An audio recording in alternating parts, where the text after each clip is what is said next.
तो मोहनलालगंज में वोटिंग होनी है। हालांकि देखा जाए तो इस बार यहां पर मुकाबला त्रिकोणीय है।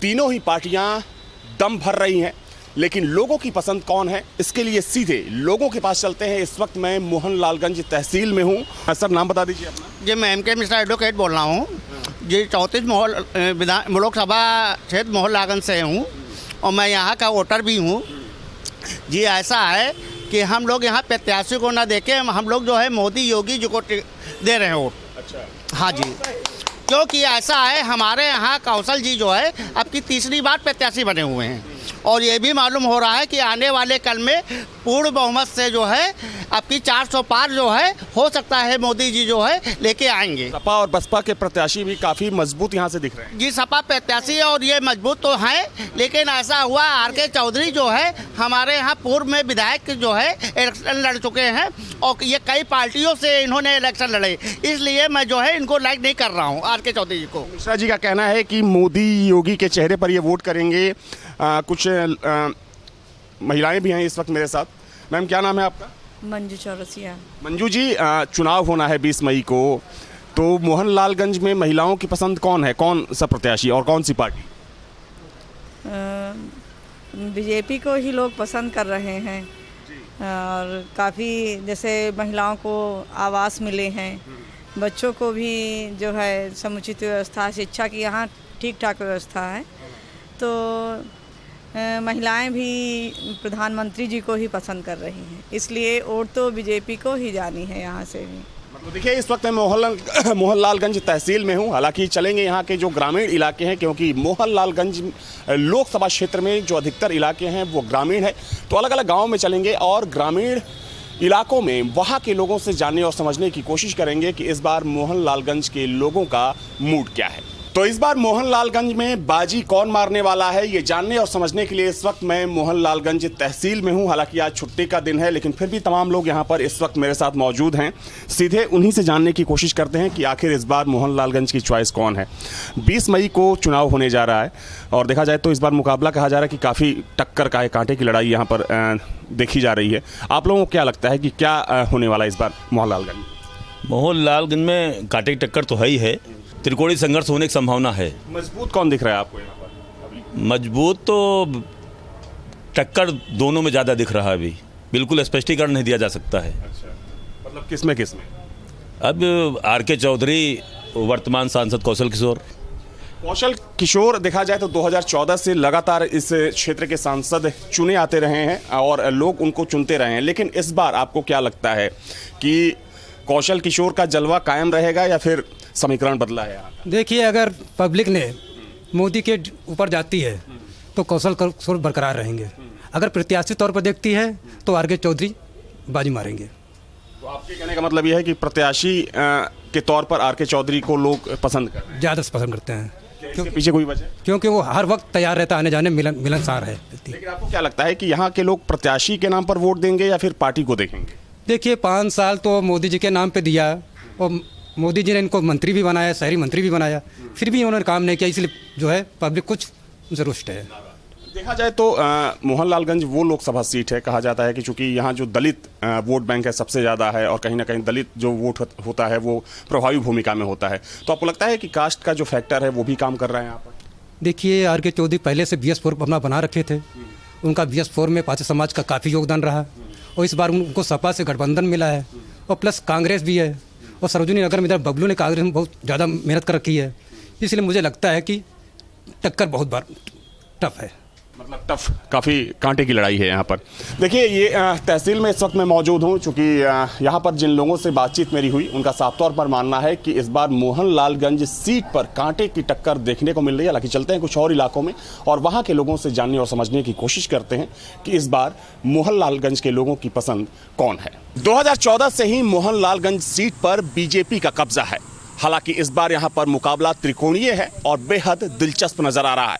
यही जानने और समझने के लिए कि आखिर इस बार मोहनलालगंज की जनता क्या सोच रही है और उनकी चॉइस कौन है, इस वक्त मैं मोहनलालगंज क्षेत्र के एक गांव डेहवा में हूं। यहाँ के तमाम लोग हैं, ग्रामीण हैं, उनसे के पास सीधे चलते हैं और बातचीत कर समझने की कोशिश करते हैं कि आखिर उन्हें क्या कुछ नजर आ रहा है। और यहाँ का जो समीकरण है, चूंकि ये बात भी सामने आती है कि कहीं ना कहीं यहाँ पर असल मुद्दों के साथ साथ जो जातीय समीकरण होता है वो इलेक्शन में काफी हावी नजर आता है। जी, नाम बता दीजिए अपना। संजय यादव। संजय जी, इस बार क्या लग रहा है, क्या होगा मोहनलालगंज में? देखिए, परिवर्तन होना है। इस यहाँ की जनता जो बोल रही है, जैसा है, मैं इधर उधर जाता हूँ, बैठता उठता हूँ, इधर उधर मार्केट में भी जाता हूँ, गांव में भी जाता हूँ। हमें कोई किसी के प्रचार में मैं नहीं लगा हुआ हूँ। मैं खुद का अपना काम देखता हूँ, इधर उधर जा करके लोगों के पास बैठता हूँ। तो माहौल जो ये लग रहा है, परिवर्तन जनता सोच रही है। यहाँ पे 10 साल हो गए उनको दिया है जनता ने 10 साल, मगर उसमें उन्होंने कुछ। लोगों से आपकी बातचीत होती होगी, आपको क्या लगता है कि लोग प्रत्याशी का चेहरा देख रहे हैं या फिर पार्टी को देख रहे हैं, पार्टी के नाम पर वोट करेंगे? लोग परिवर्तन की सोच रहे हैं। परिवर्तन की सोच। और आर.के. चौधरी जो है यहाँ के समाजवादी से हैं, वो पहले भी यहाँ पे लड़े हुए हैं, जीत चुके हैं। 3 पंचवर्षीय उन्होंने विधायक भी रहे हैं यहाँ पे और उन्होंने अच्छा काम भी किया है। तो इस बार जनता सोच रही है उनके विषय में कुछ। ठीक है, आपका नाम क्या है? मोहम्मद फैज़ान। फैज़ान, ये बताइए कि मोहनलालगंज की बात करें तो चूंकि देखा जाए तो लखनऊ ज़िले में आता है, लेकिन लखनऊ के जो ग्रामीण इलाके हैं वो इसमें शामिल हैं। मोहनलालगंज जो संसदीय क्षेत्र है, अगर मुद्दों की बात करें तो आपको क्या लगता है कि वाकई में मुद्दों पर चुनाव हो रहा है या फिर जो जातीय एक आधार है वो आधार बनेगा वोटिंग का? क्योंकि अभी तक जो देखा जा रहा है, यहाँ पर हम लोग युवा वर्ग से आए हैं, तो अभी तक 10 सालों से कोई विकास के नाम पर मोहनलालगंज में काम नहीं हुआ है। तो इस बार तो जनता जहाँ तक देखा जा रहा है परिवर्तन की पूरी इच्छुक है और आर.के. चौधरी साहब को सांसद बना रही है यहाँ से। युवाओं के लिए मुद्दे कौन से हैं यहाँ पर? युवाओं के लिए सबसे बड़ा एक मुद्दा कि हमारे यहाँ रोज़गार बहुत लूज है इस समय, और मान लीजिए जो नए युवा हैं उनके लिए खेल का जो होता है वो भी बहुत वीक है, क्योंकि यहाँ पर एक ही स्टेडियम है और पहले जब आर.के. चौधरी साहब खेल मंत्री रहे उनके समय में खेल स्टेडियम बनना था यहाँ पर, उसके बाद से अभी कुछ हो नहीं पाया यहाँ पर। ठीक है। कहा जाता है कि मोहनलालगंज में एक बड़ा मुद्दा है कि यहाँ पर जो कॉलेजों की संख्या है वो थोड़ी सी कम है, तो आपको लगता है कि उस चीज़ को लेकर लोग सचेत हैं इस बार? नहीं, कॉलेज हैं, पर्याप्त हैं और बाहर से भी बच्चे यहाँ पे एडमिशन लेते हैं मोहनलालगंज में। इसकी तो कोई समस्या हमें दिखती नहीं है। अच्छा, क्या असल समस्या आपको क्या दिखती है मोहनलालगंज की? समस्या क्या है, हम लोग क्या अपना तो बिजनेस, हम लोग कारोबार करते रहते हैं और समस्या तो समाधान स्वयं अपने आप पे होता है। जिसकी समस्या खुद अपने आप ठीक कर सकता है, कोई दूसरा थोड़ी ठीक। योगी मोदी का चेहरा कितना प्रभावी नज़र आता है आपको इस संसदीय क्षेत्र में? देखिए, अभी तक जो भी हो रहा है अच्छा ही हो रहा है। अगर हम लोग देखा जाए तो सरकार के प्रति उंगली उठा सकते हैं कि हम लोग सरकार बदलने की ताकत तो है जनता के प्रति, लेकिन जनता अपने आप को कितना समझती है, कितना माहिर करते हैं, वो तो खुद पता होता है। ठीक है, कुछ और लोगों के पास चलते हैं और उनसे बातचीत कर लेते हैं। भैया, क्या नाम है आपका? अविनाश यादव। अविनाश, ये बताइए कि मोहनलालगंज में 20 तारीख को वोट डलना है, क्या लग रहा है इस बार किसकी लहर है, माहौल क्या है यहाँ? देखिए, लहर तो किसी की नहीं है, जो माहौल बना हुआ है समाजवादी पार्टी से यहाँ आर.के. चौधरी जी प्रत्याशी हैं, उन्हीं की उम्मीद ज़्यादा है यहाँ के निकलने की जो है। जी। अच्छा, मोदी योगी के चेहरे की बात की जा रही है, उसका कोई असर आपको दिखता है मोहनलाल? नहीं, यहाँ मोहनलालगंज पर चुनाव जो है मोदी योगी कोई लहर नहीं है, यहाँ पे सिर्फ समाजवादी पार्टी की लहर है, सपा की लहर। जी। आपका क्या नाम है? प्रताप सिंह यादव। प्रताप जी, अगर हम मुद्दों की बात करें तो आपको लगता है कि यहाँ पर जो चुनाव हो रहा है मुद्दों पर हो रहा है, या फिर पहले के चुनाव में जैसा देखने को मिलता है कि कहीं ना कहीं जो कास्ट फैक्टर है वो प्रभावी यहाँ पर नज़र आता है, तो आपके हिसाब से असल मुद्दों पर वोट होगा या फिर जातीय आधार पर? नहीं, इस समय तो जातीय आधार पर नहीं होगा, क्योंकि यहाँ अन्य भी जातियाँ इस समय कांग्रेस और सपा गठबंधन के साथ सहयोग में हैं और ये आप मान के चलिए कि आर.के. चौधरी जी को काफ़ी मतों से जीत होगी यहाँ इस बार। तो देखिए, यहाँ पर जिन लोगों से बातचीत मैं कर रहा हूँ, चूँकि यहाँ पर गठबंधन की लहर दिख रही है, लोगों का कहना है कि आर.के. चौधरी चुनाव जीतेंगे। कुछ और भी लोग हैं, अपना नाम बता दीजिए। मनीष यादव।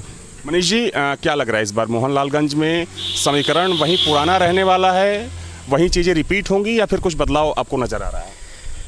अब देखिए, जो चुनाव हैं दोनों ही प्रत्याशी जो है काफ़ी मजबूत हैं और वैसे सोच तो यहाँ परिवर्तन की चल ही रही है।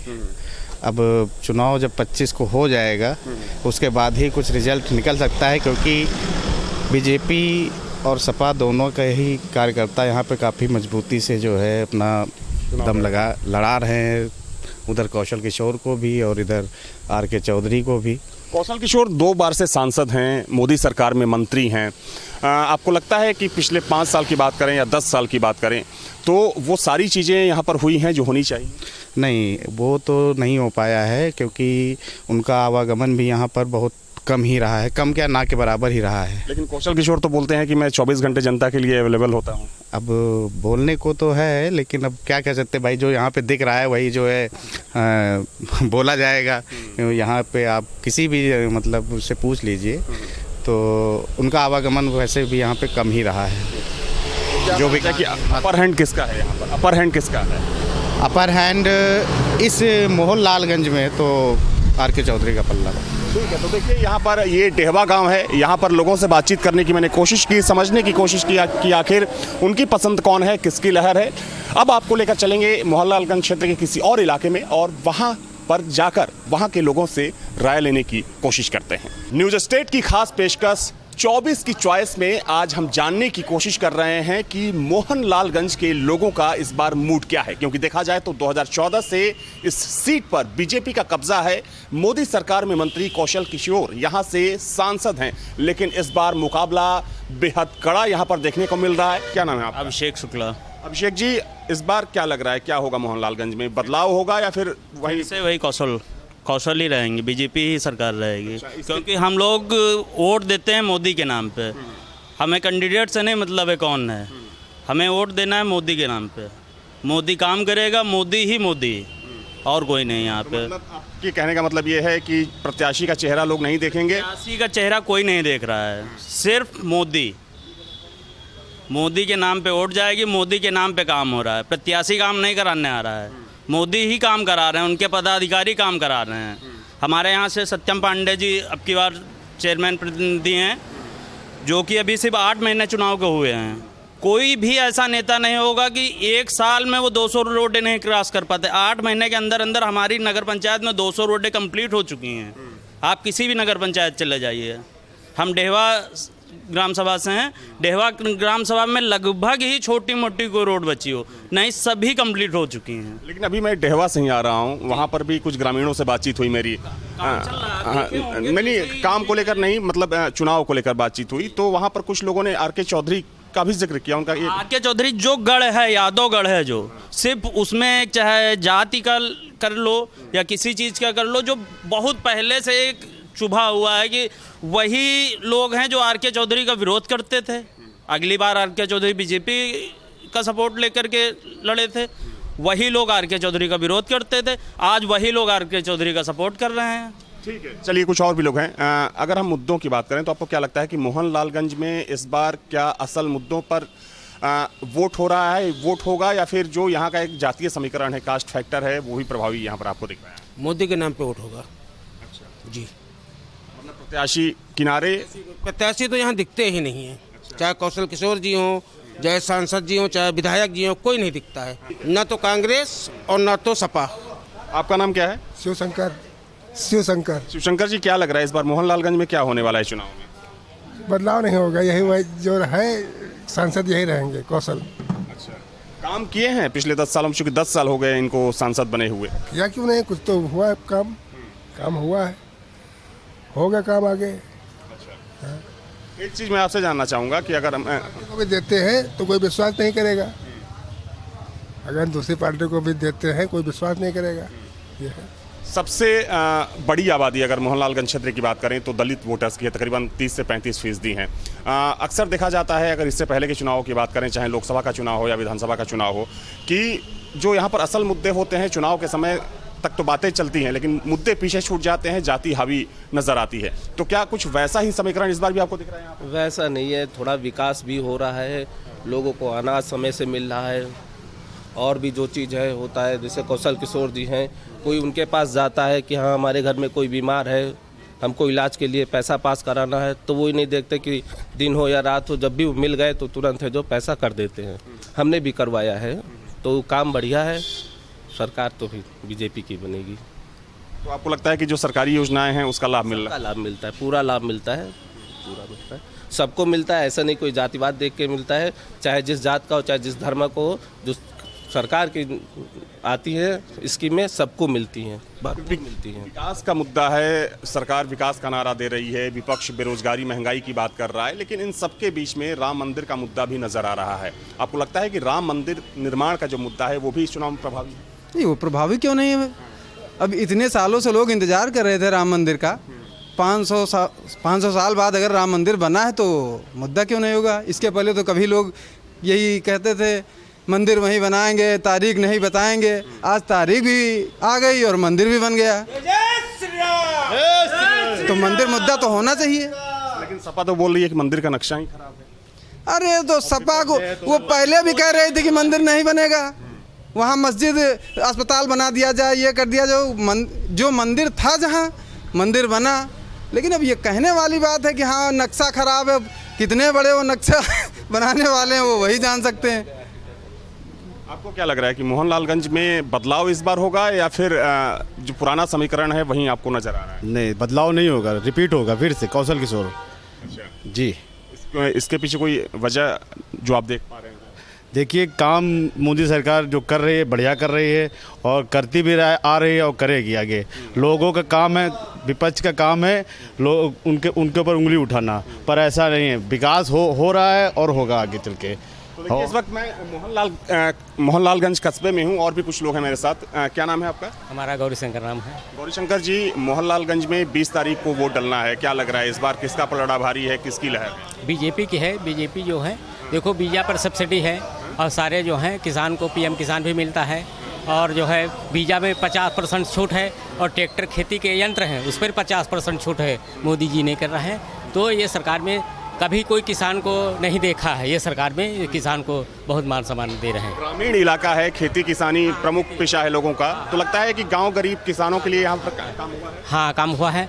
बीजा भी मिल रहा है 50% पे छूट पे, और यंत्र जितने हैं सिंचाई के सोलर पंप भी आए हैं, सोलर पंप लग रहे हैं। और जो है पीएम किसान का 2000 साल में 6000 मिलता है, और यही बीजेपी का काम है। और कोई सरकार इतना किसान पे ध्यान नहीं किया है, और कोई सरकार इतना ध्यान नहीं दिया जितना बीजेपी दे रही। तो आपको क्या लगता है कि जब वोट पड़ेगा यहाँ पर तो लोग प्रत्याशी का चेहरा देखेंगे या फिर पार्टी का चेहरा? नहीं, पार्टी का देखेंगे, मोदी का देखेंगे, और प्रत्याशी से कोई मतलब नहीं लेना देना है। बीजेपी का मतलब है मेन मोदी जी हैं। ठीक है, कुछ और भी लोग हैं। क्या नाम है भाई साहब आपका? सर, मेरा नाम है सोनू शर्मा। सोनू जी, क्या लग रहा है इस बार मोहनलालगंज में क्या कुछ होने वाला है? क्या सर, अभी पार्टी लग रही, भाजपा जनता पार्टी। प्रत्याशी कोई मतलब नहीं होता, एक लहर नहीं होती जैसी लहर। प्रत्याशी भी तो मायने रखता है क्योंकि चुनाव तो वहीं लड़ता है। सर, प्रत्याशी मायने रखता, अच्छी बात है, बट काम भी तो होना चाहिए ना। अब इतनी बड़ा यहाँ रेलवे क्रॉसिंग बना है, आपको सही बता, अगर एम्बुलेंस आ जाए वहाँ पर तो फंस जाएगी, इतना ट्रैफिक लगता है। कितने वो बनाए, क्या सांसद, यहाँ के सांसद जी हैं, आते ही नहीं कभी।